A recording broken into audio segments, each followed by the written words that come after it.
Sir మీరు ఇక్కడ ఇంకొక విషయం చెప్పాలి సార్. సార్ మీకు ఇంకొక విషయం మీకు స్పష్టంగా ఒకటి చెప్పాలి. చంద్రబాబు నాయుడు గారు దీని ద్వారా ఒక పెద్ద కుంభకోణానికి కూడా తెరదీశాడు సార్. దాంట్లో మేమేమనుకోట్లా.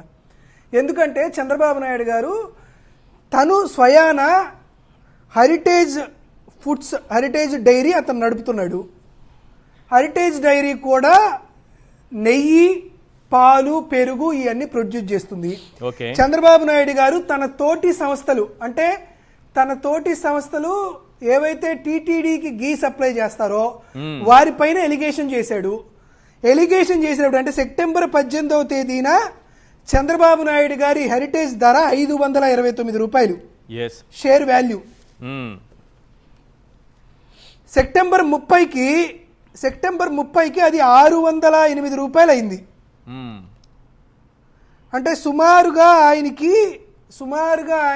612 కోట్ల రూపాయల వాల్యూ ఆయన హెరిటేజ్ ధర పెరిగింది. రఫ్లీ అరౌండ్ గా మాట్లాడుకుంటే ఇది చంద్రబాబు నాయుడు గారికి తనకు జరిగినటువంటి ఆర్థిక ప్రయోజనం.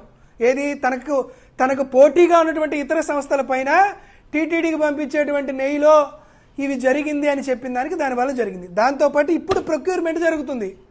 ఇప్పుడు ప్రొక్యూర్మెంట్ ఏదైతే చంద్రబాబు నాయుడు గారికి జరుగుతూ ఉందో ఇప్పుడు ప్రొక్యూర్మెంట్ దీంట్లో బిఆర్ నాయుడు గారు ఇప్పుడు నెయ్యి కొనుగోలులో ఖచ్చితంగా ఆయన కుంభకోణానికి తెరలేపాడు. బిఆర్ నాయుడు ప్రతి కేజీ నెయ్యికి కూడా అతను 30 రూపాయల కమిషన్ తీసుకుంటున్నాడని విశ్వసనీయ వర్గాల బొగట్ట. చంద్రబాబు ఆధారాలతో మాట్లాడుతున్నారా, ఆధారాలు లేకుండా మాట్లాడుతున్నారా? చంద్రబాబు నాయుడు గారి వాసనలు సార్ ఈ మాట చెప్పి నేను ఈ మాట చెప్పిన కాడి నుంచి బిఆర్ నాయుడు గారి పెంపుడు కుక్కలన్నీ విత్ ఇంక్లూడింగ్ ఆడెవడో తిరుపతిలో ఎవడో ఉన్నాడు వాడితో సహా ఆ బిఆర్ నాయుడు పెంపుడు కుక్కలన్నీ నా పైన మా వైఎస్ఆర్ కాంగ్రెస్ పార్టీ పైన విరుచుకు పడుతున్నట్టు వాగుతా ఉన్నాయి. కాబట్టి మేము ఈ రోజు చాలా స్పష్టంగా ఎవిడెన్స్ ఉందా లేకపోతే ఏదో గాల్లో విమర్శలు చేస్తున్నారా చెప్పండి నాకు ఫస్ట్.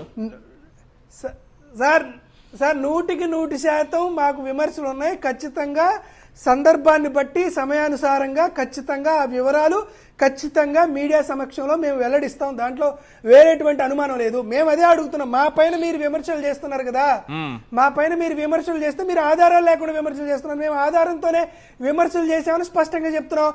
బిఆర్ నాయుడు గారిని కానీ టీటీడీని కానీ స్పందించమనండి. మేము ఎక్కడా విచారణ చేయలేదు, మేము ఖచ్చితంగా నెయ్యి కొనుగోలులో మేము ఎక్కడా కూడా అవినీతి చేయలేదని చెప్పమనండి వారిని. చెప్పకుండా వాడి పెంపుడు కుక్కలన్నీ మాట్లాడుతుంటే మనం ఏం చేస్తాం?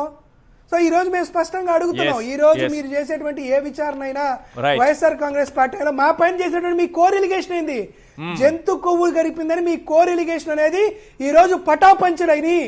ఈ రోజు జగన్మోహన్ రెడ్డి గారు పేసినటువంటి నీలాప నిందలు మీరు అయిపోయినాయి. మీరు చేసినటువంటి విచారణ, మీరు చేసినటువంటి నింద, మీరు చేసినటువంటి ఆరోపణ ఈ రోజు పటాపంచలు అయింది కదా.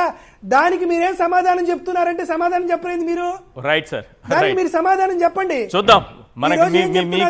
మీకు నాకు ప్రజలకు సమాధానం చెప్పకపోయినా ఖచ్చితంగా ప్రతి ఒక్కరూ ఆ భగవంతుడికి సమాధానం చెప్పాల్సిందే.